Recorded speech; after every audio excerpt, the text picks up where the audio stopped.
following is a presentation of the Belly Up Sports Media Network. See if it works. Ladies and gentlemen, it's time. It's Thursday. It's Korner Booth pregame. You ready? No debate, cause they saw. I'm too official, got the drip, I got the sauce. Bring the proof when it's time to tell the truth. I'll be at the corner booth, find me in the corner booth, yeah.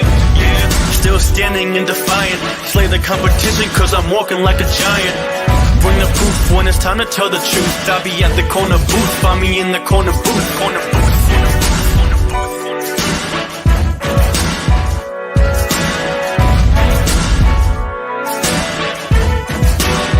I see myself, Kate, I feel like I have not officially said this. I've tiptoed around it. Kate, will you marry me? Do I have to answer now? Or? No, you have time. You can think about it. You can think about a way to say no without hurting my feelings if you want. Oh Lovely. I'll send you a letter. Just don't even. Okay, cool. Thank you. I'll send you my address later so you can send it to my house. Yeah, I'm never giving you my address. I don't want you getting that close. Oh, I know. Ladies and gentlemen, boys and girls, people of all ages, it's Thursday. We're almost at the weekend. To all my Catholic and Christian friends out there, happy Easter weekend. To the rest of you, happy regular weekend. It's gonna be a good show. We're actually, you know what's weird? I was thinking about this driving home today. We had no topics. We had nothing to think about. I said, you know what? Let's do an anything goes episode. We're going to let this sit rip and roll. We'll still have clowns of the week at the end of the show. Maybe a KB dartboard if DJ's up for it when he gets here. Very open show because I figured we haven't done one of these in almost a year, and I'm kind of about it. So that being said, I am your host, Jared Clem, alongside my amazing co-host, Mr. Matt Ordazzo. The rocking Matt, what is that? Is that the trophy of our bet? This is, can you get the back? There we go. This is the Sauce Gardner. Sauce Gardner You know, eBay listen, jersey. Found that for what you found it at makes me happy because it's less money. I believed in myself and I didn't let myself down. I went on eBay just like any other cheapskate would do. Yeah. And I found this for $45. It is stitched. It is a NFL licensed jersey. It is legit. The tags were on it and everything. I have no issue with it. I guess the only thing I could come up with is I ordered a large because that's my size, and it was a lot bigger than I thought it would be. So I guess that's the only issue, but there really is no issue because it's football season. And that is when you layer up. So I am very happy with this. And like I said, $45. $45. It took a month to get here, but I'm not going to complain when I saved $100. Well, no, let's be honest. When I saved $100. Yes. I was looking out for that too. I saw the price. I was like, oh my God. I was like, when is an alternate jersey cheaper than an actual regular jersey? And my favorite thing about all of this is that I would have paid the $140. I would have ponied up because I lost. It's funny. I've won the last 4 years in a row. Never got shit for it. Kevin and Savannah and JD. I'm looking at you fuckers. It's okay. I'm not gonna be that bitter about it. But I honestly was kind of looking forward to not being the winner, so I could, maybe the karma would swim way. So next year when I do win, I'll get my jersey because I kicked everyone's ass last 3 years in a row, and Matt comes on and smokes me. The problem is Matt thinks like me when it comes to picking games. That's the hard part. Oh boy, yeah. This guy's dropping in too. What up, Stacy? What's up, guys? Everyone doing great. Atlanta Hawks are killing it right now. Can't wait to see them in the playoffs. I forgot these things existed this year. And speaking of things that might be mythological, ladies and gentlemen, joining us from a house in New York State with my homeboy tag along as a sidekick, host of the No Credentials Required podcast, Mornings with McCarthy, a affiliate of Snow. I believe it's Godzilla Media, and I think it's Coffee with McCarthy is what it actually is. But either way, he's going to correct me when it comes on. Avid Devils, Yankees fan, and New York Jets fan, and arguably one of the coolest dudes around, the resident pastor of Belly Up Sports, ladies and gentlemen, Ryan McCarthy. There we go. That's a lot better. All you see the camera was just me and Matt. What's up, buddy? I missed you. Yeah. What's going on, fellas? What are we talking about what are we talking about tonight? We're talking about anything. Right now, Stacy brought up the NBA playoffs, which I actually kind of was. I know, Ryan, you're not the biggest basketball fan. I mean, I'm not either. I do want to give a shout out to the Sacramento Kings, though. Let's talk about the Kings first. Yeah, look, with local kid Kevin Herter, playing at Shenandoah High School. Right, it was my alum. He's a conference. He's a division champ. So awesome to see the Sacramento Kings doing well. Light the beam or where the fuck it is. Listen, and this team is actually got good players. I was looking at. Me and the CEO of my company hooked up a flat screen in our lobby. And so and I was watching all the highlights. I'm starting to look at the standings in the NBA. I'm like, there's a lot of teams I'm actually excited. So of course, Stacy's Hawks is one of them, but also like the Kings, obviously my Timberwolves. I want to see the Russell Westbrook Clippers. Who else we got in the East? We got what's so funny? One team that cracks me up that it didn't make it this year, and I'm kind of still trying to understand how they're this bad. Is the New Orleans Hornets? The Charlotte Hornets. And I'm thinking it's injuries. I just didn't follow them all year. And I'm looking and take it from a perspective of a fan who only really watches the NBA for his team and the big headlines. And the Hornets, who have the second worst record in the league. Listen, I knew Detroit was going to be booty cheeks, so this doesn't surprise me at all. But basically, the only thing that can change in the East right now is that the Raptors and the Bulls are all locked in the play-in round. The only team that is the Nets and the Heat can flip-flop. The Nets just lost to my Timberwolves yesterday or the night before. But everything else is locked in. In the West, there's only 3 teams eliminated. Every team from the Clippers down to the Jazz could get knocked out of the playoffs as of tomorrow. Mm-hmm. So my Timberwolves right now are sitting at 40-40. I blame Karl-Anthony Towns returning for our 3 losses in a row. That freaking weenie's more concerned about his freaking outfits than he is about winning games. Because Anthony Edwards and Rudy Gobert and Mike Conley are dogs. So I'm a little scared, but at the same time, like Denver, Sacramento, Phoenix, Clippers, Warriors. I want a rematch with that bitch LeBron. But I don't fear the Grizzlies because they're going to find a way to lose a series. It has been foretold. But dude, basketball, man, like I'm actually kind of like look some of these matchups right now. If the season ended today, the play-in round would be the Lakers versus the Thunder and the Timberwolves versus the Pelicans. By the way, the Timberwolves and Pelicans playing the last day of the regular season. That would be fucking awesome back-to-back games against each other. Then you go to the West. Then you go to the East. You've got Stacey's Falcons taking on the Raptors. That game's going to be fucking crazy. Then you have the Heat or the Nets taking on the Bulls, which it doesn't matter. The amount of scoring is going to be off the charts. So the NBA actually has a good problem this year where there's no elite team except for, I guess you want to say Milwaukee. But like Boston's good but not great. Sixers are good but not great. Denver is good but not great. Like there's no elite team this year, and it kind of makes this fun. I love the anarchy of it. But I don't know, McCarthy. You're in the same boat as me, where it's kind of like, okay, yeah, basketball, woo.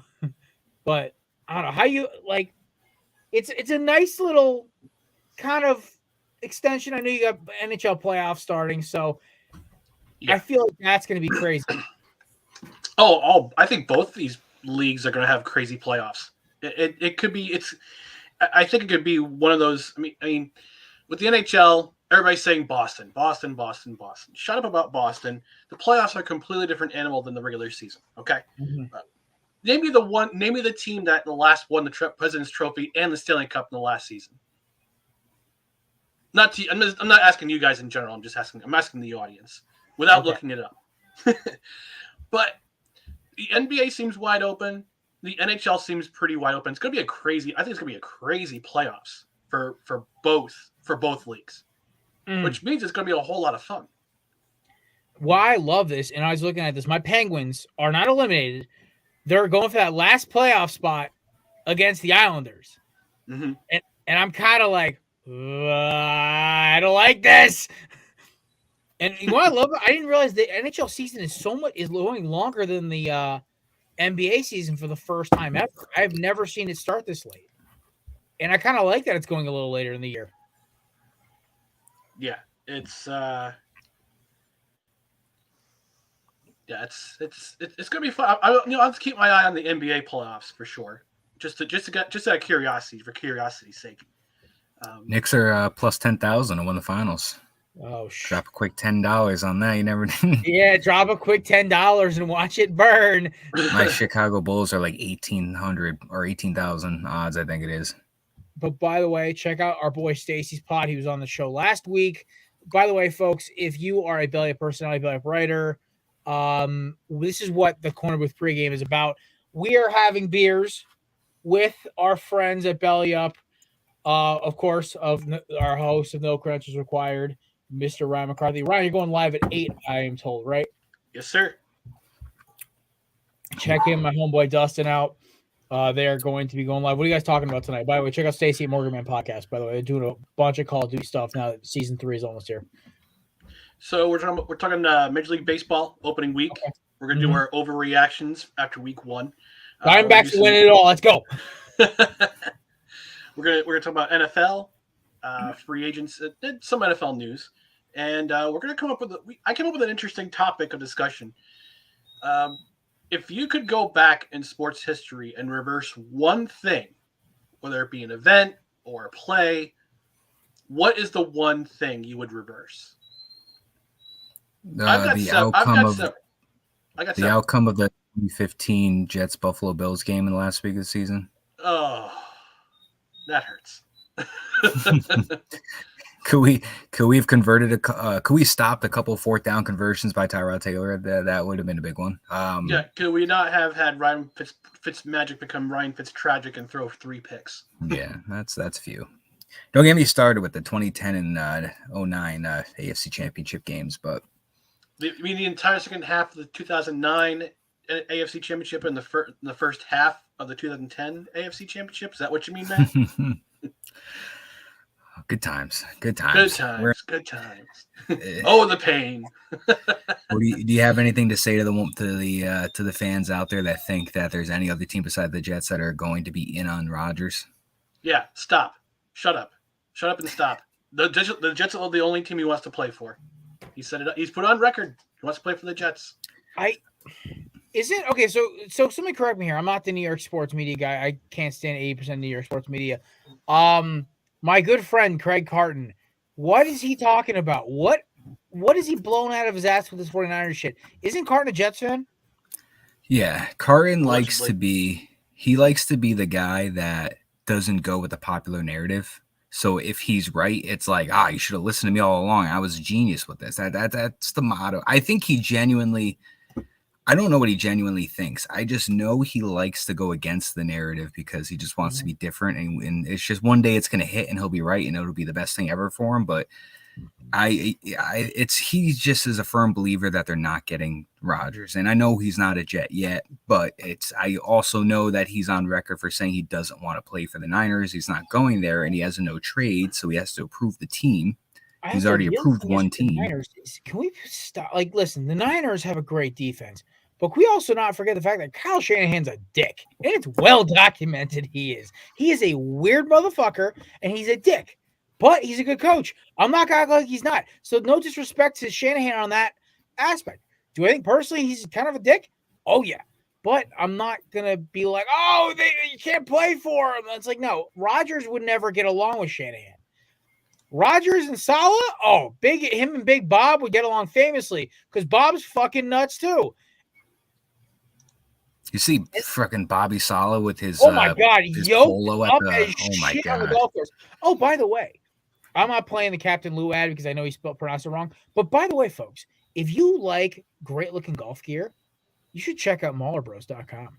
Promo code belly up for 15% off. I just bought the new gray camo bean polo today. It's on the way. I'm wearing it for my next round in 2 weeks. I'm ecstatic. And I believe they're built for muscular guys like me, Matt, and McCarthy. It is going to be a hell of a time. And speaking of muscular guys, the body double of Jonathan Gannon, the heartfelt fan of the Indianapolis Colts, future Anthony Richardson lover, and one of my favorite Neuralink cyborgs of all time. Ladies and gentlemen, the Bert of the Bert Nerdy combo of the High Low Sports podcast, only on BellyUpSports.com. Ladies and gentlemen, DJ Stewart. The intros get better and better each time until you said Jonathan Gannon body double. Then you lost me. I'll deal with Anthony Richardson. I'll deal with Neuralink, but I draw the line there. Watch, Gannon's actually a good head coach, and we realize. Okay, so by the way, I want to bring this up. By the way, I talked about this with Matt off camera. I don't think Gannon was the only one to blame for the Eagles' collapse. I went back and watched the second half of the Super Bowl.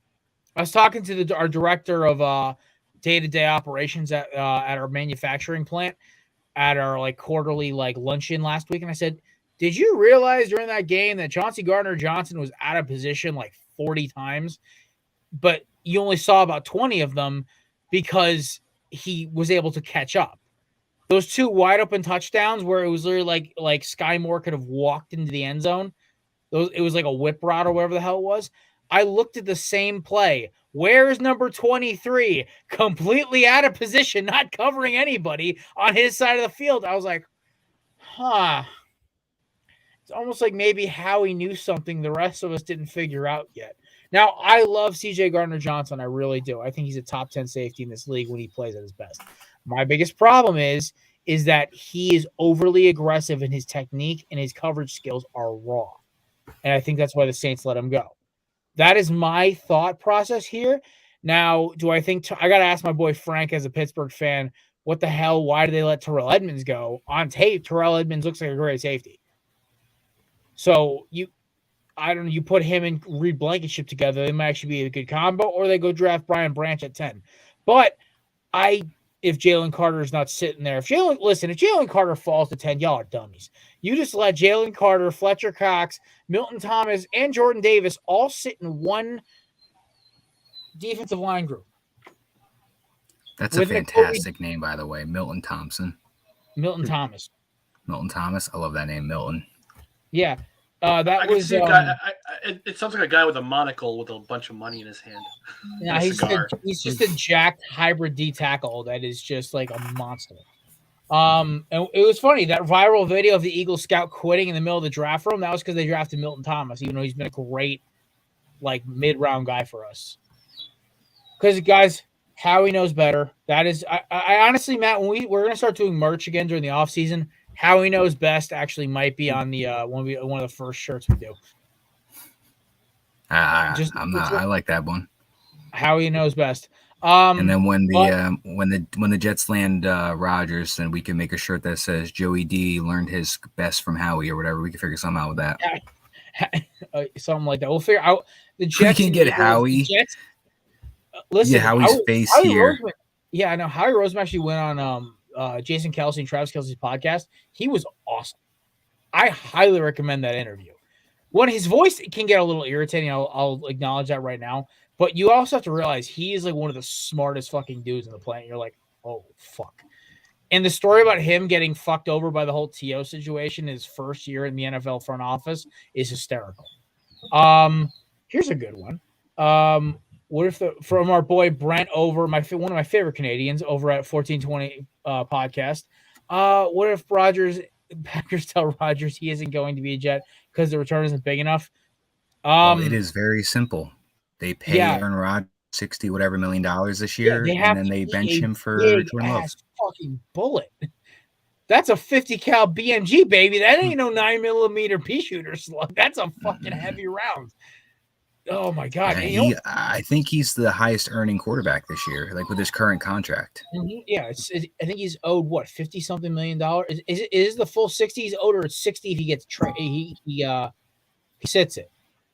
I mean, it's 60, including a roster bonus or something. Okay, yeah, so he's on the roster. Okay, that makes sense. Yeah. So either way, it's a whole lot of Brinks trucks backed up to just hang out on your couch. Also, they owe him a lot of money if they do trade him before a certain date. I think Mason, when we were doing our mock draft special, said if they trade him before the draft, it's I don't know, a couple extra minutes. And the Packers are in no rush because they have to figure out what they may draft a replacement, competition for Jordan Love. They could do it. Like they go draft Hendon Hooker in the third round, and now we're looking at Hendon Hooker versus Jordan Love. Next year, if Love is booty cheeks, let's possibly grab him like Zay Flowers in the first round. I believe this year they will only because Rodgers won't be there anymore. They'll draft like 4 receivers in the first 4 rounds just to spite him at this point. I will still stand by this. I believe with this current year under his contract for the Packers, he has a dead cap of $99 million. $99 million? Yearly cash is $59,515,000 for a dead cap. Yearly cash for this year, it's saying $59,515,000. That's wild. Is yeah. Like I don't like. See, when Rodgers, all this shit happened with Rodgers, when I read the terms of this agreement, I was like, fuck. That's a lot of money if this goes south. They really are trying to bank that this works, man. This man got guaranteed $101 million at signing for his contract of $150 million. I mean, Brent doesn't make a good point, but the Packers have been notoriously bad for handling QB situations. That doesn't surprise me at all. It's only a matter of time before Aaron Rodgers is on the Vikings, so we might as well just keep the history thing going. Send him the Jets for a year, bicep, and spoiler alert, right? God. So 1 year in the Packers, right? You had to mention it, DJ. Kirk Cousins is a free agent after the season. Instead of drafting a quarterback, they trade for the last year of Rodgers' contract, give him a 1-year extension, and spread that money over 2 years. I have figured out the master plan. I read the script early. And then somehow Kirk Cousins gets traded to 49ers, so him and Shanahan reunite again for like the 6th year in a row. It's been rumored. You know, I love. You know what? I gotta ask you guys this because DJ and McCarr, I talk to Matt on a daily basis. Me, him, and Mason have like some of the most ridiculous football conversations. Also, Mason is starting to show his true like out of pocket Patriots fan comments. And all right, so we'll go around the table right now. As Matt had to step away quickly. The Lamar Jackson. I wanted to bring Kevin on for this today, but he couldn't make it. Lamar Jackson, Mac Jones, New England Patriots. McCarthy, I want your insight because you're a Jets fan. I want your insight, DJ, because you're one of the smartest human beings I know. And I want my insight because I'm only smart about one or two things in this world. That's football. So, what are we thinking, fellas? By the way, shout out to our boy Brent. Check him out at 1420 Podcast. Great show. Big UFC and Yankees fan. Then I assume 1420 Podcast is excited for this weekend with the Alex Pereira and Adesanya fight with I think the co-main event is Gilbert is Burns and Masvidal, or it's Masvidal and somebody. That is going to be a fantastic fight. Yeah. I'm sorry, UFC doesn't matter to me after John Jones fights. At least you have a single target audience and it's locked in. Like you know the lane and you are in. Dude, listen, I told Matt this once off camera. I'm like, dude, the only reason I'm a UFC, we started watching it, and like him and this kid used to be friends with in college. He used to give me so much shit. You gotta pick a fighter, and I'm like, I know this John Bones Jones guy is he good? And they're like, yeah. I'm like, all right, cool, he's my favorite. Then I find out like this dude's like the LeBron James of fucking UFC fighting. I'm like, what the fuck? Yeah, I think this was sometime between when he lost his first fight because of a bullshit disqualification and but when he got his first title. Yeah, and then Jared was like, I'm gonna roll with this guy. Like you, I think your words were, I like his nickname because he was Bones Jones, and like that sold it for him. This was when Jones and Connor were the two biggest guys in the sports like 10 years ago, and we were all Connor fans. The three of us were watching the Aldo fight. Or the fight before the Aldo fight where he just jumped on the cage and called out Jose Aldo. I'm like, I like this dude's shit, man. But we're talking Lamar. We're talking Patriots. We're talking Mac Jones. We're going round table first. I'll lead off on this. When it comes to the Patriots, the smartest thing they have to do is they have to stick to Mac. I am telling you right now, Lamar is not going to work in New England. It is going to be another 10-7 first-round exit. With Mac, he knows the system. Bill O'Brien is a good offensive coach. Is Bill Belichick losing his shit? Oh, fuck yeah. But if they can go out and get maybe a, Jackson Smith and Jigma, Zay Flowers, Josh Downs, get him some help on the edge, maybe trade for a guy named Hopkins who might get cut apparently now. I think Patriots fans have to realize, guys, you're not going to be that team for 30 years. You're bound to have some down seasons. But I think this year they could surprise some teams because I have a weird feeling Miami is going to be I think Miami's in trouble. I think they didn't fix their biggest problems last year. I don't care who you have playing corner. You could be down by 40 and still have 4 interceptions, Jalen Ramsey. The Jaguars prove that. So we'll go next across the board to the Neuralink. DJ, what is Patriots? What's the whole situation? What are you feeling about it? Where you leaning? What's the best course of action for them?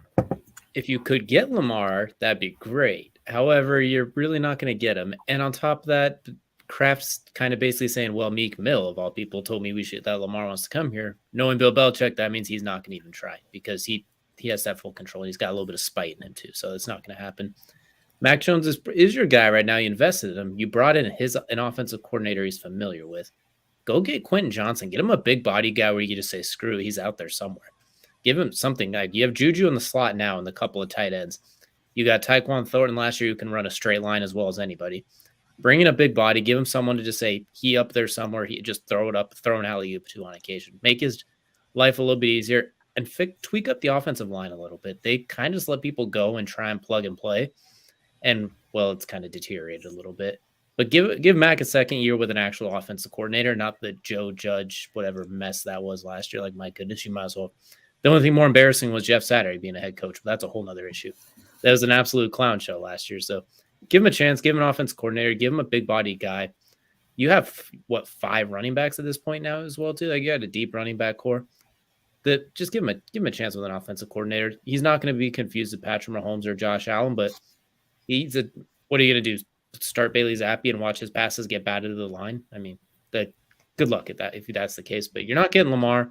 You already kind of pissed off Mac Jones, but you can't really go anywhere else. So you two will just have to kiss and make up and roll with it. So I think you have to roll with Mac. But if you get rid of Mac, have fun with the Bailey Zappi season. Maybe you can make it work and load up around him, but they have shown no indication of doing that in their last 20 years now in existence. Fair. Mr. McCarthy, what are you thinking? You have to be objective here. I know you'd love to see Bill and the boys burn after all those years of torture. I would. That would be great. But I'll be objective because I would say a man of fair character.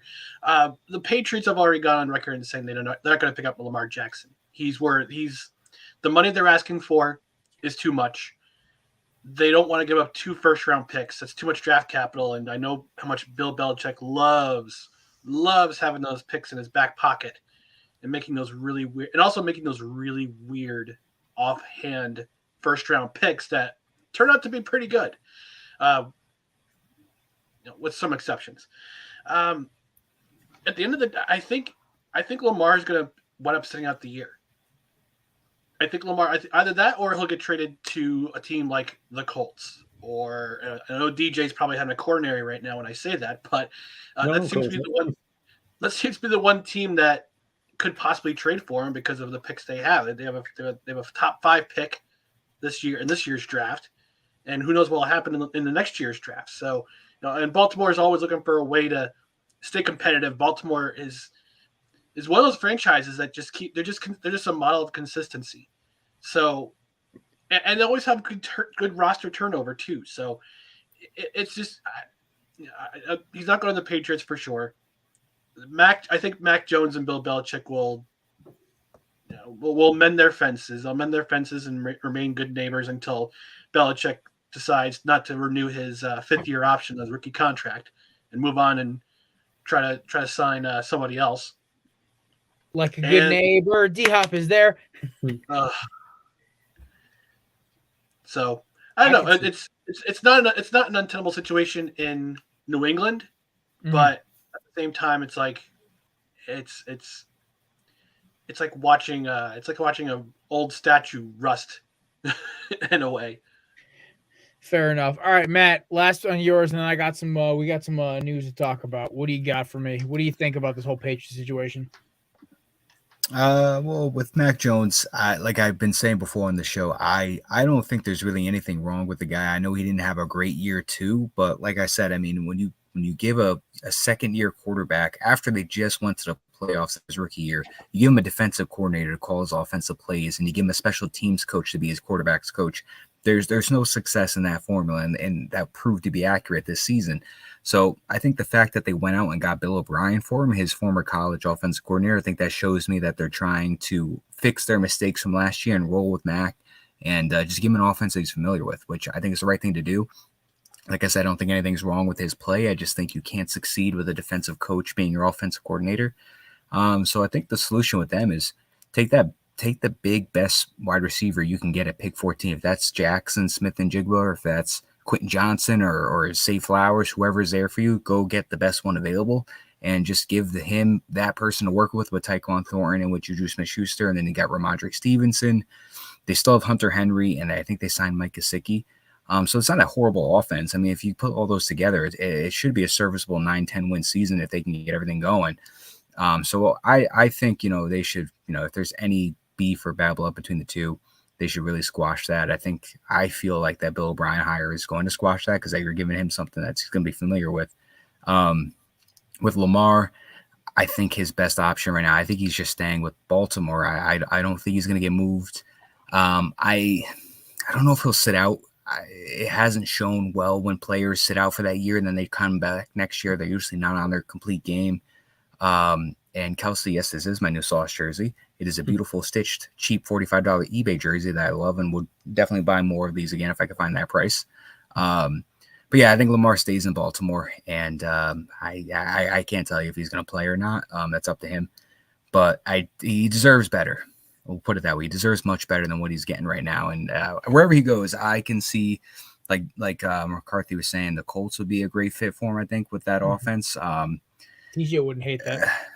I'm thinking I'm on the same track as McCarthy. I'm thinking of top 10 teams that would probably use his services, but also you can't rule out anybody. I mean, just not the Commanders. The Commanders are just such big bargain shoppers. They're like the Jets when it comes to quarterbacks, like the McCown, the Fitzpatrick of them.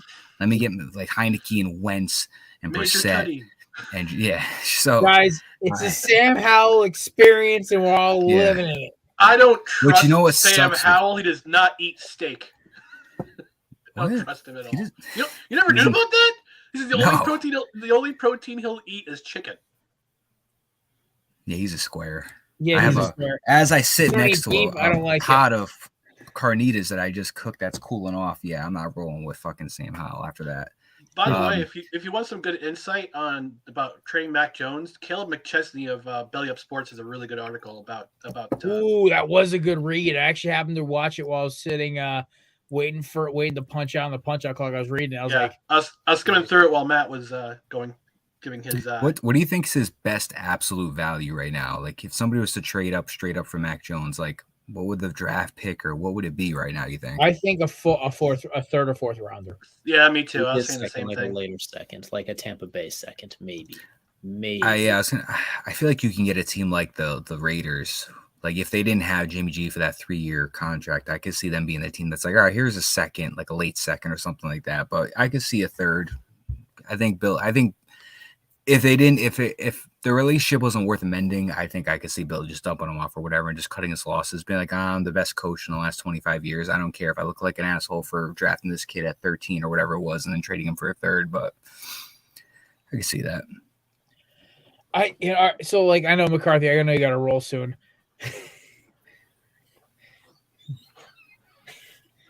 Listen, as somebody who's not going to have to not be hourly much longer, yes, I can agree to this. I probably was not doing crap on the clock. All right. But not doing shit. Why am I talking Catholic right now? I need to don't censor yourself on this show. Don't get out here. We don't need that. We don't need that. Forgot he's got the got booted off of my own. Oh, and he took your own corner of the screen. Shame, sir. He took your corner. Shame. Oof.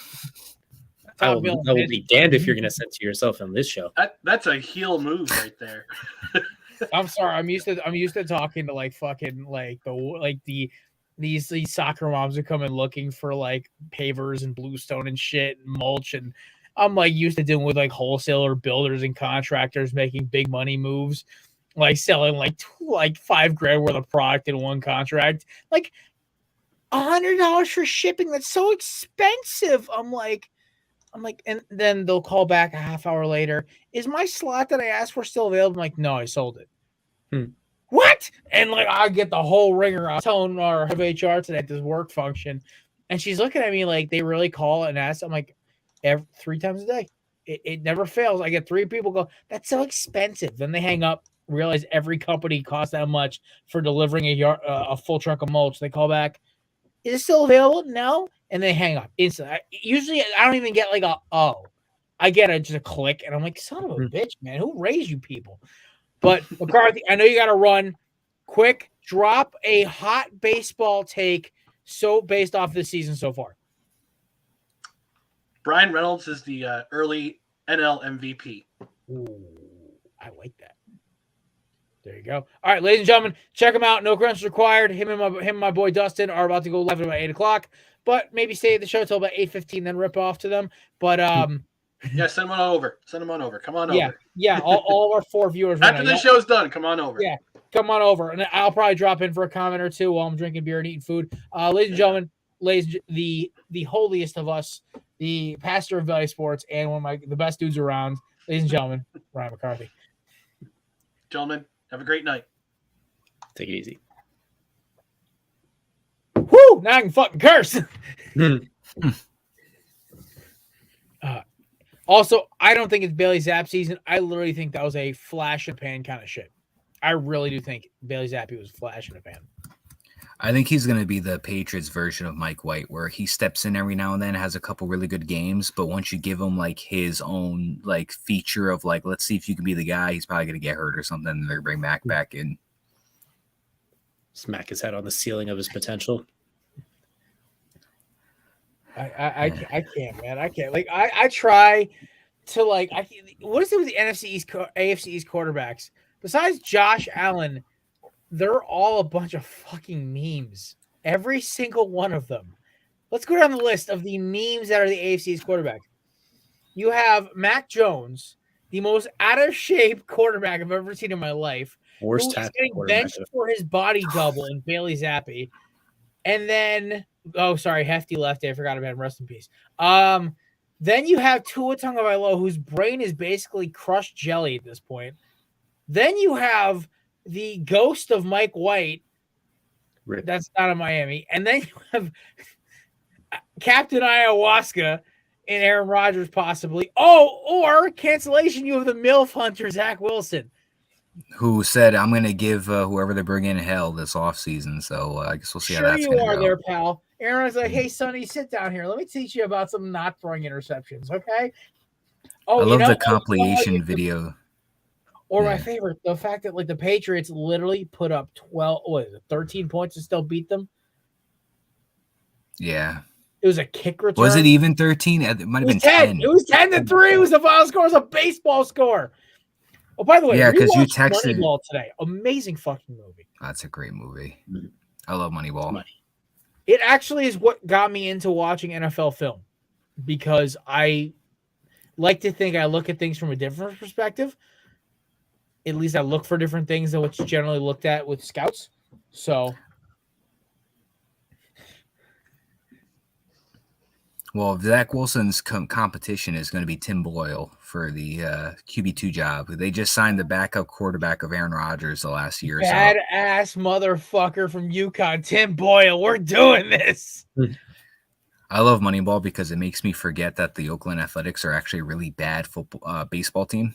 And then I watch the movie and then I finish it. I'm like, oh wait, no, they're not this anymore. They wish they were like 7 games out of third or whatever. That 0-1 team was probably going to play Arizona in this World Series if they didn't lose to New York. That 0-1 team was going to be Oakland, Arizona, and that was going to be. That Oakland probably would have beaten the Diamondbacks because they had just unbelievable fucking pitching. 1 through 4. Isringhausen, Zito, Mulder, Hudson. That's fucking terrifying. All I remember about Jason Isringhausen is he got his leg shattered by Justin Upton. Mm-hmm.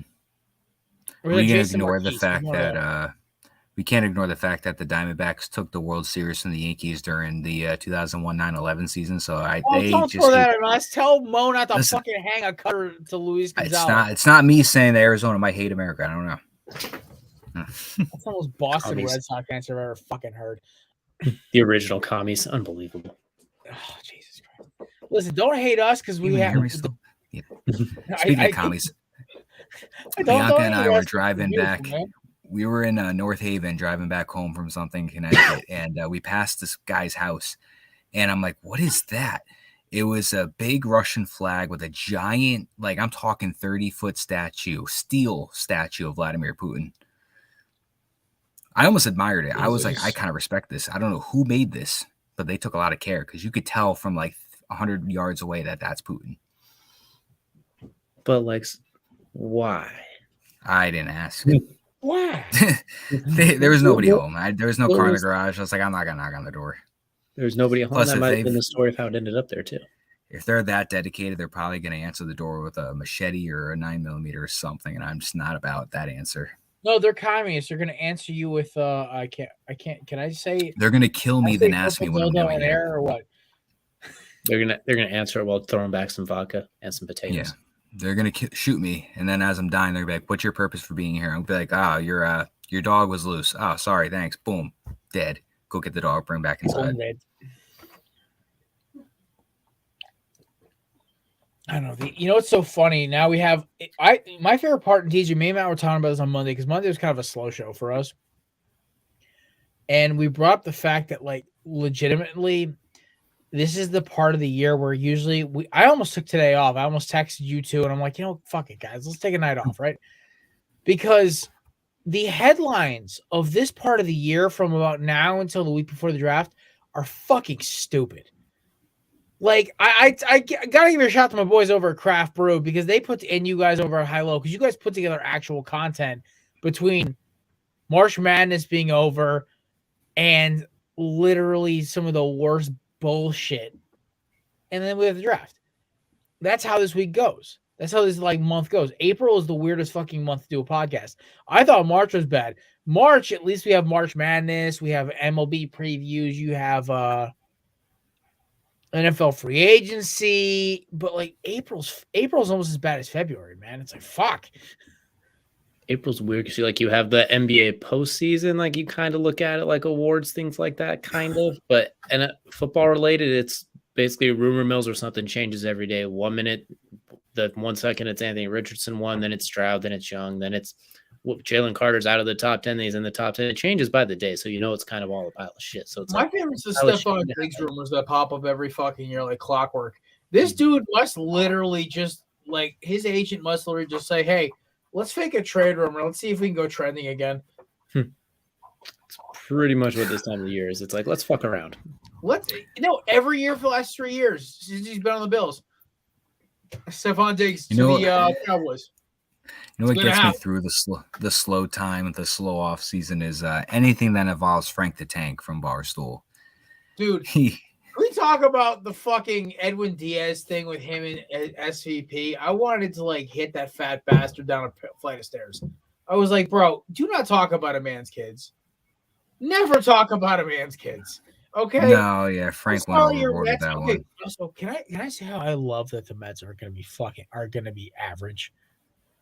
Can I say how much I love that because of how obnoxious Mets fans have been? Oh, we got all these great players. But you're closers out for the season, and you're the third best team in your division. Yeah, you losing a closer, honestly, is pretty comparable to losing your starting quarterback for the season because that is the anchor of your team. What if your team hasn't had a starting closer since Fernando Rodney? Then you stink. I can't talk. I'm spoiled. I'm going to sound like a spoiled little bitch if I talk about closers. For fucking ever. Then you had. Yeah, I can't talk. Most of you guys had as a closer. You had Chapman for 3 years or 4 years. We had Chapman for 3 or 4 years where he was actually pretty good, and then he just decided that his fastball cannot get over 97 anymore. and that's when we got rid of him. Because he used to hit like 100. He's also 35. Yeah, no, I can't complain. I no excuses. Randy Johnson was topping 100 till he's 41 years old. So yeah, no, I mean I've got 27. Who's counting? But I'm gonna sound like a little diva if I talk about anything baseball. Yeah, we have our one, and apparently we hit America because of our one World Series. Listen, I gotta say, I love the pitch clock. I really love it. Yeah. I think it should be just a little bit higher. Like I think they need to add maybe 2 to 3 seconds to it, but I like the idea of it. I think it's just a little bit too. I work with like 4 Mets fans. They're all bitching and moaning about it. I'm like, you know why? Because your team's notorious for taking forever. Yeah. So no wonder your starters are getting fucking shelled because you guys actually have to throw a fucking pitch. They got fossils on the mound for their number 1 and 2 pitchers that probably take 10 years to get the ball off the. I know. Of them. They got Giannis at the free throw line for each pitch. It's going to take a while. They had K-Rod on the Mets. They had Dice K, Matsuzaka. Rodney played Santana, Familia, Mejia. Dude, Jesus Familia was almost a Diamondback. We cut him because he couldn't hit over 95 during spring training. Like, he fell off. He had a good year with the Mets. Went to the Athletics. Was terrible. Brody Van Wagen brought him back. Was terrible again. That dude was a terrible GM. We have Ryan Nelson, who was supposed to be a starter. So like 97 off the mound and has like a 30 slider. And I'm like, anybody else getting some Archie Bradley vibes? Oh, what up, man? Dude, this guy's been commenting on our freaking post in a while. Yeah, no, seriously. No, like I'm optimistic. I will say this as a Snakes fan, as a team who's not a DJ. By the way, who's your favorite baseball team? I don't really have like a heavily rooted interest. I've always been kind of a Cardinals fan, just because watching up with Albert Pujols and that sort of thing. But I also know that Cardinals fans are dickheads at the same time, so I'm like, that is true. And then living in Cleveland, it's hard not to be a little bit of a Guardians fan too, especially the Guardians are fun. Switch, yeah, they're just fun. Yeah. Oh my god, Shout out to my boy from Rocking the Jake Pod. I hope that pod's still kicking. He kind of left out like 2 years ago. But, like, honestly, low-key, always never really hated the Indians or now the Guardians. Always thought they were a fun franchise. And, back when they had CeCe, that shit was fun as fuck. Mm-hmm. They just had a really bad tendency to choke in those big games, too. Like, whether they get to the World Series or the ALCS. Cleveland pastimes. It's their forte, minus like 2016 year. I assume DJ's not in that podcast chat that we're in, or I'm not sure if he is or not, but I sent a message in there earlier, and it was somebody posted a tweet from the Guardians Twitter account that apparently was deleted. It was pretty much saying, like, when Jose Ramirez was young growing up, like, he was playing baseball in an area where, like, notorious like gamblers and stuff would bet on like certain individuals that they're going to have a good game or not. And they were like, if you had a terrible game, like sometimes the gamblers would chase you with machetes and guns all the way home, like because they lost money because you didn't have a good game. And they were just like, that's where Jose Ramirez came from. I'm like, no wonder he's a fantastic baseball player. This man was fucking probably, if I don't hit a home run right now, this guy's going to chase me with a machete 5 blocks to home. I was baffled they put that tweet out. Well, I mean, listen, sometimes you got to be like, oh, well, maybe, just maybe that shit's fucking terrifying. And also, we got to realize in other parts of the world, like it's kind of like Texas football, where baseball is like king in the Caribbean. Like that is everything down there. So it checks out. Like no one was surprised to hear that. Like it was just like, oh, well, okay then. But that checks out. Yeah. So see, there it is. Kelsey's got it. Mm-hmm. My biggest thing right now is with baseball this year. It's like, one, I love it. Everyone's like, oh, the Phillies are so bad. The Mets are I saw Mets having a down season.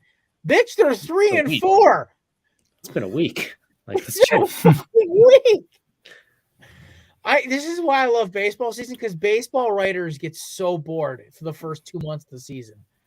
I'm just happy like Corbin Carroll, our MVP, our NL Rookie of the Year candidate, has like 8 stolen bases already because he runs like a 4.2 40. So he's like a ridiculous speed demon.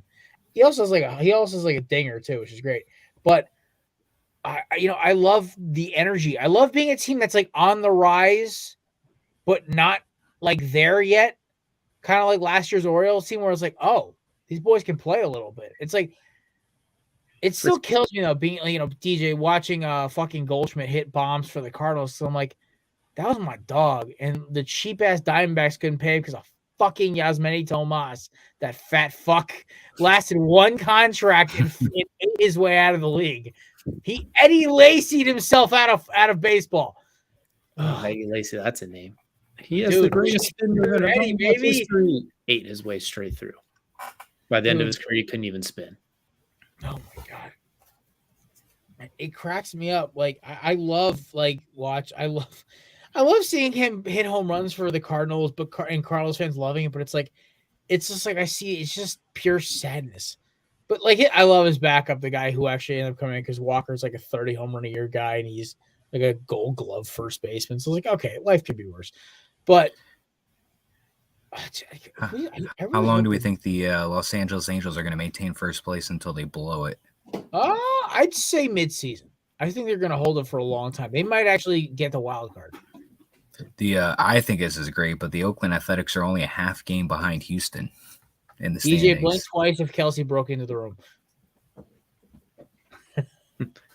I think they'll hold on. I think they'll hold on to it for a while, but I don't think they're going to finish at the top. But I think they'll hold it surprisingly long time. I think it's almost fun. I know it's very early. None of this matters, but it's actually a lot of fun looking at the leaders. Like Tampa Bay 6-0. You got Cleveland's 5-2. Angels are 4-2. Braves are 5-1. Milwaukee's 5-1. Dodgers are 4-2. Arizona's right behind them at 3-3. It's kind of funny seeing. It's just fun to see the teams that are doing really well that were just god awful. That's like the Marlins are in second place. They have my boy Jazz Chisholm, who, by the way, the fact that we trade, it sucks that we got rid of him, but at the same time, I'm like,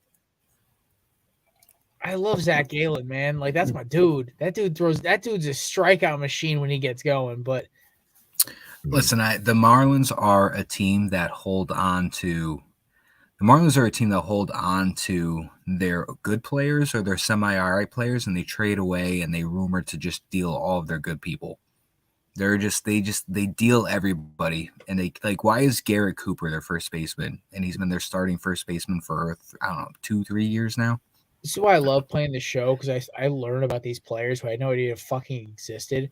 Like I was playing in Road to the Show. We were playing like some affiliate team.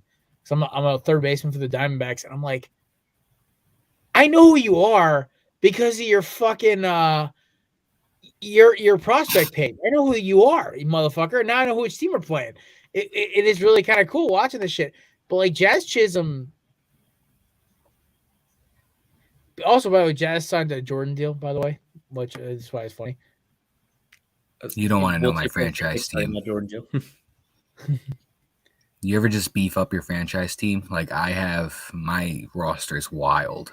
Oh, see, I make it like a personal errand to go like 162-0 with like free agents and the team I have there. Maybe get one trade. Like I try to Billy Bean my way to a World Series. And the thing is, I'm weird, like pitching in the show, I'm disgusting because I set it to where it's like the old MLB 2K games where you gotta like make the pitches go in like directions with the stick. So once I get my timing down, I'm starting to throw like fucking just absolute like gas pedal past people. And then once I get my hitting down, it's a wrap.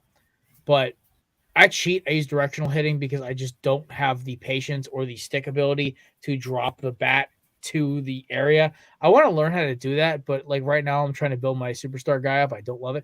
By the way, I don't get it. Maybe it's because on Xbox Series X and PS5 the show's all glitchy, but on Xbox One and PS4 it's clean.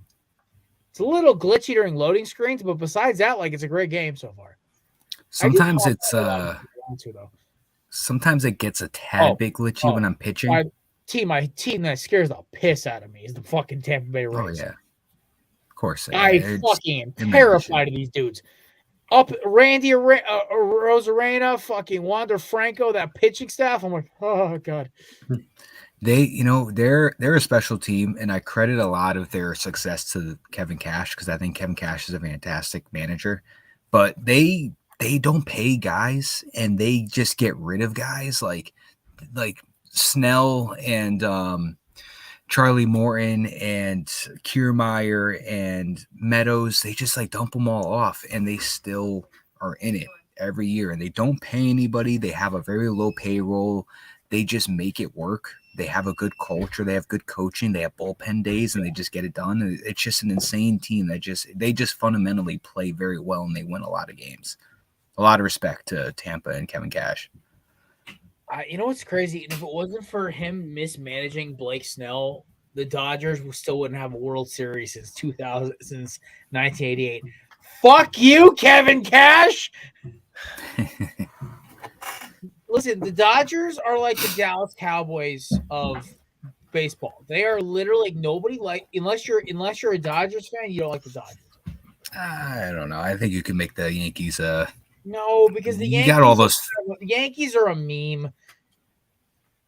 Yankees are the Patriots. My favorite, what was it back when? Who was it? Like they tried to make the fucking Savages was like a real thing. Oh because we're Savages in the box. I'm all on it. Yeah, it's okay. Savages. My guys are Savages. Brett Stop Gardner, trying to act like you're a fun team. Okay, you're not. You're a good team. Thumbs down. You're not a fun team. You're a good team. You're a great team, but you're not fun. Fun teams don't have to be good teams, but good teams don't have to be fun teams. We had a lot of fun. I'm waiting to see what this year's trend is. Have fun when you win. Todd Frazier, the thumbs down. Brett Gardner, Aaron Boone, Savages in the box. I got to see what this year's trend is. Then you guys got knocked out by the Astros for the 5,000th time. Yeah, probably 5,001 actually, sir. See, here's the thing. It's like the only Yankees team I truly loved was that 09 World Series team because that team had facial hair. That team, Nick Swisher, is one of my favorite baseball players of all time. Also, by the way, great guest starring role in How I Met Your Mother, by the way. By the way, I put on shuffle when I was doing dishes the other night. I'm like, I forgot how much I fucking love this show. Oh, it's one of the best. Jason Segel in Shrinking. Apparently, I've heard it's phenomenal. I'm going to start watching it tonight because I finally finished Hawaii Five-0 because I got Paramount Plus back from my sister. And then I started watching, what was the other one I started watching? I'm doing Mandalorian and Ted Lasso right now. I'm all caught up on those. The fact that they have a Zlatan-style character this year is my favorite soccer player, Zlatan. Because I just think Zlatan's like Ted Lasso. Zlatan is hilarious. So, like, the fact that they made a fucking meme of him in Ted Lasso is awesome. How is that show, Ted Lasso? I've had a lot of amazing. I love it, Matt. If you need to borrow my Apple ID for it, I will let you borrow it to watch all the episodes. Because I like a week ago I canceled it because I'm like I don't watch Apple TV. I don't know why I have it, and all of a sudden like I've gotten like 75 Ted Lasso like recommendations, and I'm like, where was this a week ago? Dude, it's one of the best shows on television. Like Ted Lasso is fucking amazing. I still think like. One thing I don't know if you guys are caught up on the Mandalorian. Matt, I know you're not a big Star Wars guy. I haven't got the latest one yet. Like I didn't get the one. Okay, it's a lot of cameos. It's a little campy, but it's not the worst Star Wars episode of anything I've ever watched. Everyone's like, "Oh, it's the worst episode of Mandalorian ever." I'm like, no. I know exactly which one's the worst Mandalorian episode ever, and that was the Fish Lady episode. That was the worst. That's it. They're building something. You could kind of tell they're loading up. No. They are totally. They're loading it up. There's going to be the blue guy from Star Wars Rebels. We got Mandalorian taking back Mandalore. We got the Mythosaur. Like there's so much shit happening. They're building a thick base for what's going to be a very. Oh my god! It's going to be. There's 2 episodes left, but it's going to be fucking out of control. It's going to end. Bad Batch. The way that ended broke my heart. Guaranteed. Bad Batch broke my heart how it ended. Yeah, that was rough. I also think there's going to be a Mando heavy episode in the Ahsoka show, so that's going to happen too. Also, it's just I hate about, and this happens with sports fans, it happens with like Star Wars fans, movie fans, whatever, and Marvel fans. People are spoiled when they can just realize, like, guys, we're getting content. Like, the fact that, like, listen, even like the Book of Boba Fett, like me and my old co-host JD's agreed on this for a while. I hated Book of Boba Fett for about 3 or 4 episodes, But I was just happy I was getting content about one of my favorite characters who's been criminally underused in the Star Wars universe. Same thing with like there's like everyone's like, oh, Thor: Love and Thunder was bad. Yeah, it wasn't great. I'm still mad at Taika Waititi, and if he ever comes near a Thor movie again, I'm gonna gut punch him. But like I'm like, it wasn't. I still enjoyed it because it's Thor. And it's like the same thing with like with sport, everyone's bitching about the quality of games and shit. I'm like, dude, like I love the XFL because you know why? These dudes play their fucking hearts out because they know this is it for them. I don't know if I'll watch the USFL, and I still haven't picked an XFL team. But like, you know, like it gets me the NFL on Sundays. It's. I think people gotta just like. I think because we live in this society where we can get anything on demand, everyone's so hell bent on perfection. It's like, how about just happy things are good? Like everyone's bitching about how Call of Duty's bad. I'm like, this is the best COD I've played since like I was in high school. Right? Like this is the best. Like everyone's like, oh, like listen, Madden needs to catch a haymaker. Like That one, on the other hand, that one has some work to do. that's terrible. MLB The Show, awesome. The fact that we have a baseball game on Xbox again, miracle. I hadn't played a baseball game since MLB 2K12, and when we got it back on MLB The Show 21 with Tatis's dumbass on the cover, whoo, perfect, right? But You saw he suited up with the El Paso Chihuahuas. oh my god, I love that. That's their mascot.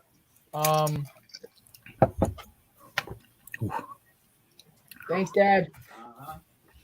Watching neighbors' dogs, and they have to get fed now or taken out now, and I'm like, middle of the show.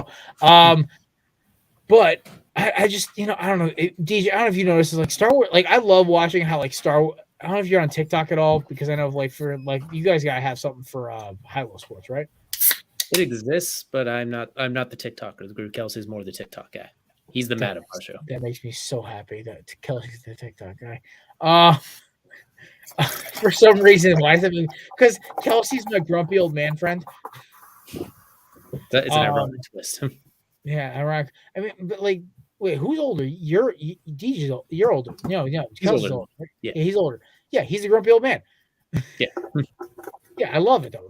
Kelsey's my dog. Like the two of you are like two of my closer friends at Belly Up. So it's like talking to the two of you, I'm like, oh no, Kelsey's definitely even though it's I always call you all the Bert and Ernie. I only call you I guess he really is Bert because he is just like grumpy, tall as hell, and just a little snarky.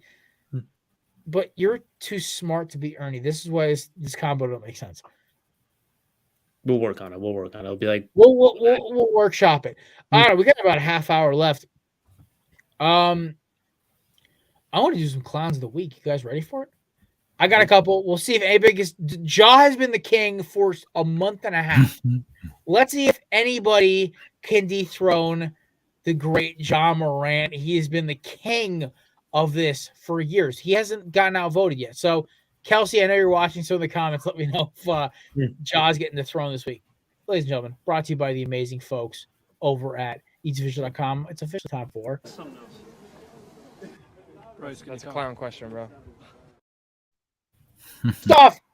Plot twist. We're talking MLB media sources. Can we relax? Seriously. MLB media, it's 1 week in. The Mets are not having a slow season. They're 3-4. The Phillies are not going to be a bottom feeder team because they start off 0-4. Some teams just have a bad bounce.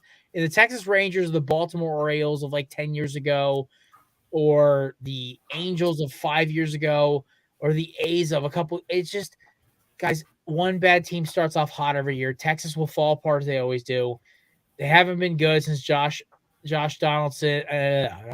Josh Hamilton and Mehmet Odor. That squad, they're not. That's not them. They are loading up on talent. They're going to be good in a year or two, but they're still bad. Phillies will be fine. They'll be a still playoff team because the Mets, that's our trouble. So, guys, this one should be pretty easy. This was kind of a last-in layup.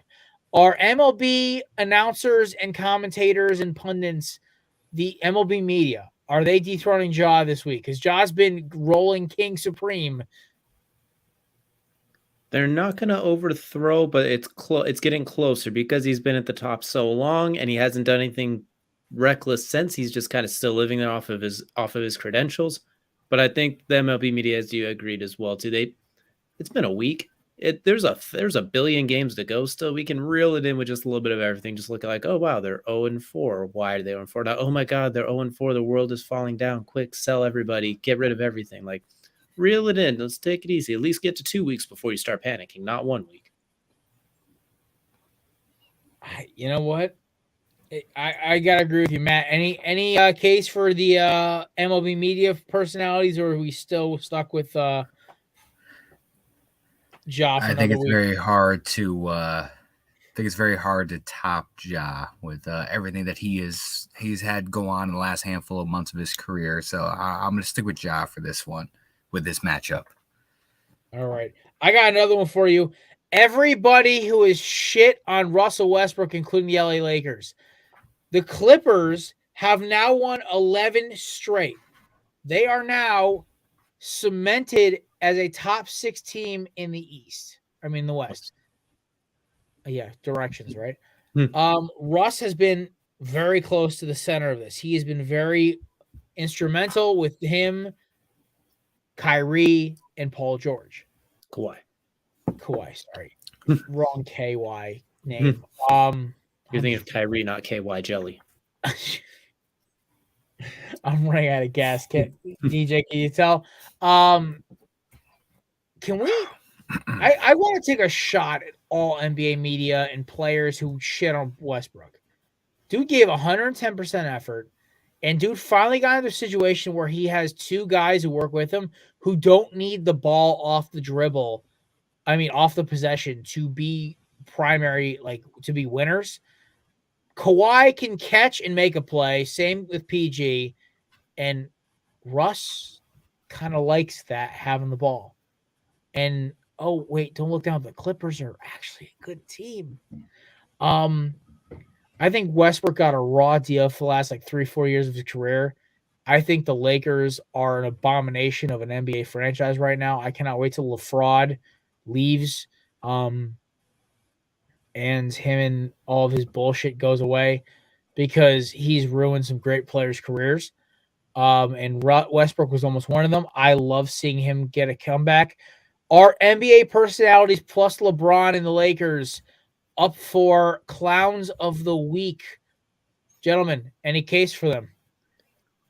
I think there'd be a better case if the Lakers were stinking right now, but they're also right in the thick of that as well. With Anthony Davis having a rebirth as well. So I think that's, let's say they were like the 10th seed and barely surviving for the play-in and basically had the win out. Then I think maybe that they kind of, and then the Clippers were like a 3 seed. I think there's still a little bit too even, but I think Westbrook to the Lakers was just a terrible decision. You tried to shove a square peg into a circle hole. It was never going to work. Whereas with the Clippers, he fits that mold since PG and KY jelly can't ever be on the court at the same time. Westbrook can kind of fill that gap, and one of them's injured too. Since right now, Paul George is out. When Kawhi was out, he fits and bridges that gap a little bit. And then when all 3 of them get there, they could play off of each other a little bit cleaner. Where Anthony Davis is going to ball dominate. There's a viral clip of LeBron staring down Westbrook, and I'm like, Bron, ain't your old ass need to go back to the Bosley Clinic to get the next hairline restoration? I'm done. I'm done with LeBron. If he does, can he donate me some to that Bosley Clinic? Yeah, right. I'm a little farther behind you. Obviously, I still got some left, but it's going. Because the second it gets to a certain thickness, I'm just going full shave. Just gotta hit 30 first. That's my limit. When I decide to reevaluate. I got 2 years left. When I decide to trim this, we'll see who needs it more. I can supply Matt, you can hide a full village of Keebler elves in that hair of yours, man. I don't know what the hell are you talking about. Oh my god! It's like Matt, you literally you have a phenomenal beard, even though you've got a little Peter Griffin chin going right now, and then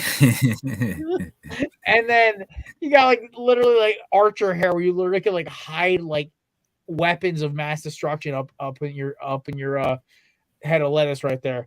I'm waiting for you to pull out the Chewbacca crossbow just out of your beard too, just yeah, I know. But not Kawhi, fucking I keep thinking of the damn KY jelly shit. What's his name? The other guy, John Morant. It's why we bring He's gonna- it's why we just keep DJ on retainer, because he's just gonna cause fucking anarchy on the show. Right off her Josh, mouth Josh cannon number and one I right walk now. away laughing. All right, and last but not least, and the odds-on favorite to get the clown of the week. I'm trying to remember right now because my brain is farting out. Who the fuck did I say was going to challenge Ja? My brain is shitting out right now. Well, you figure that out. I have a nomination I'll throw out there as well, too. 'Cause I Okay. think this one can make a run for it. You mentioned all of MLB media. You talked about all of NBA media. I'm going to talk about the Karen media right now. And I'm talking about everyone who threw a hissy fit over Angel Moore's touching her finger for the ring and walking around. Everyone who made such a big deal about 10 seconds of a little bit awkward, sure. What not the favorite moment? Not really, especially because the game was over, but who cares? People talk trash all the time. Patrick Beverley walks around calling people too small all day. We saw Russell Westbrook rocking a baby. Everyone else gets celebrated for trash talking, taunting a little bit, having a good old time. Why did we spend an entire week shitting on her and her being called classless and all that sort of thing? Like that was so everyone that went full Karen over that, that's who I'm going to nominate for the clowns. I think they have a good chance head to head with Ja. I mean, Jose Ramirez rocked the baby when he knocked one off a Cole in the playoffs, and then Gleyber Torres gave it right back to him, and nobody had anything to say about that. I agree with everything you're saying. Oh, Josh Naylor. Yeah, I'm sorry. Josh Naylor, yes. Not Jose. Apologize, Mr. Ramirez. Hold on now. Jose is a king here. We don't take that. It was Josh Naylor. I agree with everything you're saying. I could honestly, I could top Ja with this one. This is the one thing I could think of that you mentioned that I would definitely say I'm putting that over Ja right now. This could take the cake for me. He's like 19 too. I gotta, you know what? I might have to agree. And I talked about this on the show. Listen, do I think the context? I think Caitlin Clark, like the whole thing about who joined the bench and like that, like Angel Reese went and chased her down. I just say keep the same energy because next year, you know, CC coming for your ass. She about to drop a 40 bomber on fucking LSU next year. But Angel Reese brings that same energy. Bring it on. I'm for it. I love it because you know what? This makes women's basketball real fun. Okay, so why the fuck do I listen? Girl, talk your shit. Do what you gotta do, man. Like we praise these athletes for talking crap, talking shit to people. Talk your shit. Do I think the price went up thing about like the NIL shit? Like, come on, you don't gotta say that shit. Like, we get it. You're gonna be expensive for NIL deals, but like, relax. Okay, you're gonna make a couple $100 million. You're gonna get a couple $100,000 in the NBA and WNBA. Just chill. It's all good. But listen, get that NIL money. Get your money. But like, you know. Take one step back. Like you took the 2 steps forward to this grid, but now you're at about 4 or 5 steps. Like let's get back to 3 to 4 steps. Right? Yeah, let's set the 3, 4. Like we get it. You're on top of the world. You ask any player of the tournament.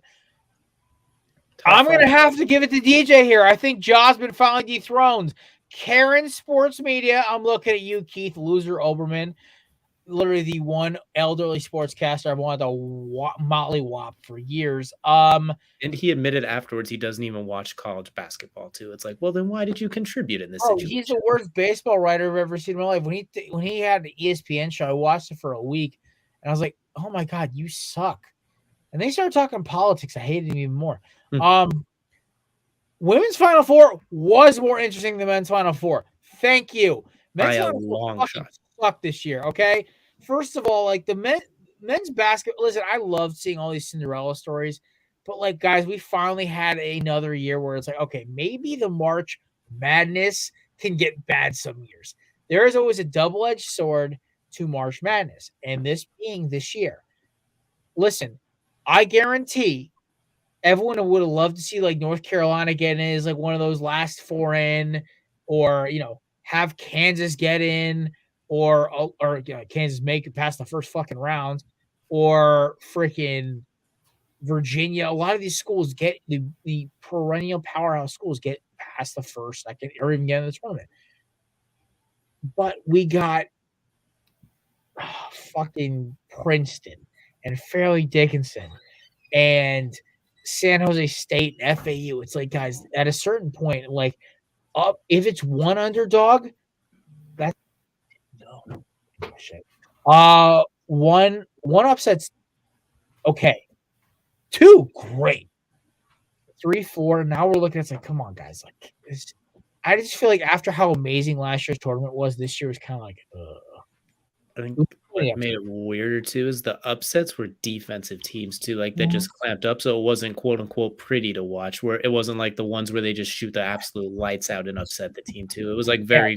Yeah, there was no Dougie Fresh. It was like, oh, it was very much grinded out, which it's great. It's fun. It's just it loses a little bit of the allure, I guess, as well too, as opposed to like a Cinderella shootout, something like that. Fair enough. All right. We're about to wrap it up here. We'll go around the round corner because we have Colts, Eagles, and Jets fans here, and this is the last out of like around the horn kind of random topic tonight. As we DJ, thank you for surviving the Anything Goes style podcast tonight. We're going to talk about our dream draft day scenario. Now, this doesn't have to. It has to have some logic to it, obviously, but like this is like your dream. Like, hey, handed me the wrong fucking key. Is he an idiot or whatever? My father, ladies and gentlemen, handed me his car key instead of the key to my neighbor's house. He said, "Take it for a spin." He'll be back soon. My car runs better. That's the scary part. What is poor people problems? What is your dream scenario with logic for the NFL draft? And DJ, your Colts. I'll start with you. All right, so we're going to ignore like a Lamar Jackson trade for like a second round pick or something ridiculous like that. So we'll keep this just as far as picking players. The dream scenario is here is that number one, Carolina gets cute and they decide they're going to take Anthony Richardson because they're like, oh, the potential, all of this, Frank Reich, that entire superstar staff, and they get greedy and they take Anthony Richardson. Number two, CJ Stroud probably goes there because he seems like the D'Amico Ryans type of quarterback as well. Then at that point, the Colts trade up to 3 without giving out much and are able to snag Bryce Young as well. So I'm going to say the Colts find a way to get Bryce Young without having to trade the farm and are able to just maybe squeak up a spot and throw in like a 3rd round pick or something. Then in round 2, you're able to steal like one of those interior offensive linemen, like the kid Steve, I can't remember his last name, from TCU, who's an absolute monster, or John Michael Schmitz. So somebody like that, just to fortify that interior offensive line to go opposite Quentin Nelson. Then you get Bryce Young back there slinging darts as well, because I still think CJ Stroud's outstanding, but I still give Bryce Young the edge. I think they're both worthy top 2 picks, but I think Bryce Young, I'd still take over him by a small amount. So somehow the Colts get Bryce Young somehow they defy the Texans, and the Panthers just both poop the bed, I guess. Nice. So my dream scenario is the Eagles will not get Jalen Carter because he's going to get taken early. Listen, as much as I love Jalen Carter, I know it's not going to happen, but the Eagles will trade back. They will grab Nolan Smith with their first pick. I'd say like 18, 19 they trade back to. They trade their 30th pick to the Titans for Jeffrey Simmons and then a pick later. And then they go in the 2nd round and take Jahmyr Gibbs out of Alabama. And take like maybe in like the 3rd round, go get like a mid-level corner to maybe learn under Slay and Bradbury. That is my dream scenario. I think the biggest thing is like with Philly, go get mercenaries in the interior. Apparently, they might bring back Sue again. Just go get mercenaries in the interior to go with Cox and Jordan Davis and the boys. Hargrave was great, but here's the problem with Hargrave. He had a great season because he was getting single teamed because everyone was freaking out about Brandon Graham, Josh Sweat, and Hassan Reddick. You go get Nolan Smith to rotate in with BG and Josh Sweat and Hassan Reddick. Oh, shit. My other dream scenario, we're going to split this down the middle because it's the same back end, just beginning. Instead of trading back for Nolan Smith, they just keep and get Jalen Carter. They still trade the 30th pick for this time. Instead of going for a pass rusher, they maybe go get a Kevin Byard from Tennessee. Because I think Philadelphia is going to try to go get another player on defense in this 1st round. They'll try to trade him away for like a big splash deal, a Kevin Byard or maybe a Justin Simmons from Denver or something. Like they'll go get like a player nobody thought was in the market. They'll go get him. This is how he does.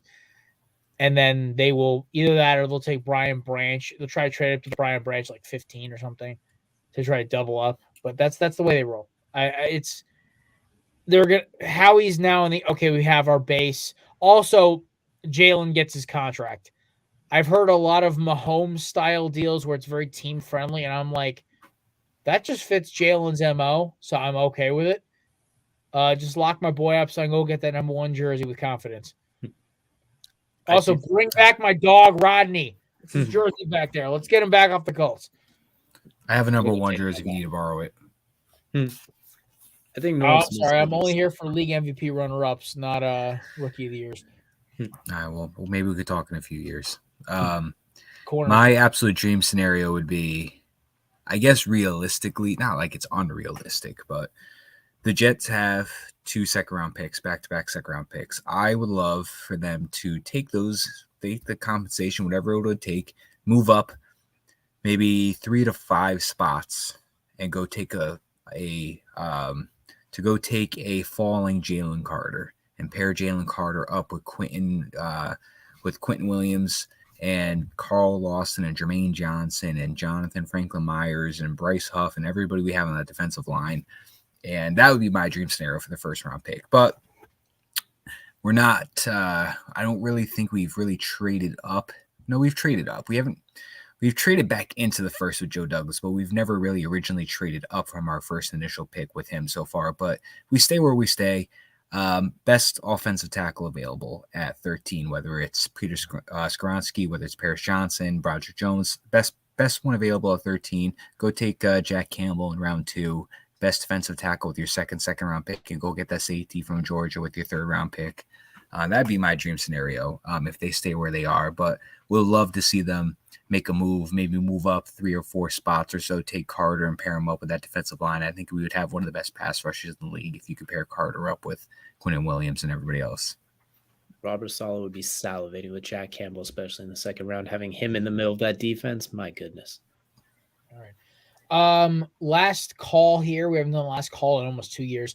No smooth jazz needed. I just want to give a little shout out to Cam Kitchens, a former, I think, 3-star recruit to the University of Miami.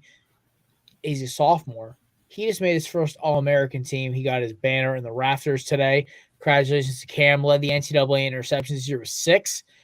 3 in 1 fucking game. Dude is a amazing safety. I'm happy he's staying with Miami. One of my favorite players in that defense. Shout out to Cam Kitchens for just cooking. No pun, all pun intended. So awesome. Shout Cam, man.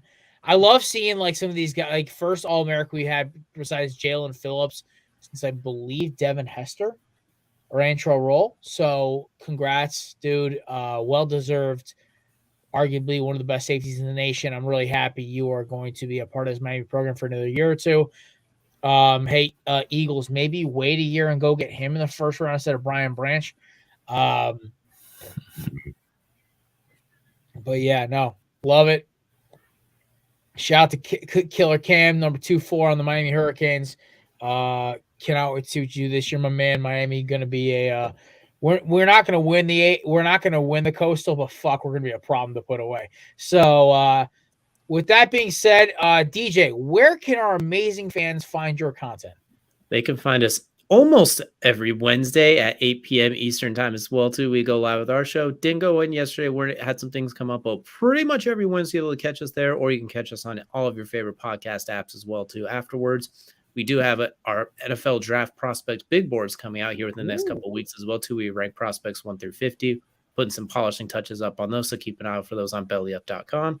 Plus, we also have our draft stream coming up for the first round as well, too. So we got ourselves a busy month coming up ahead.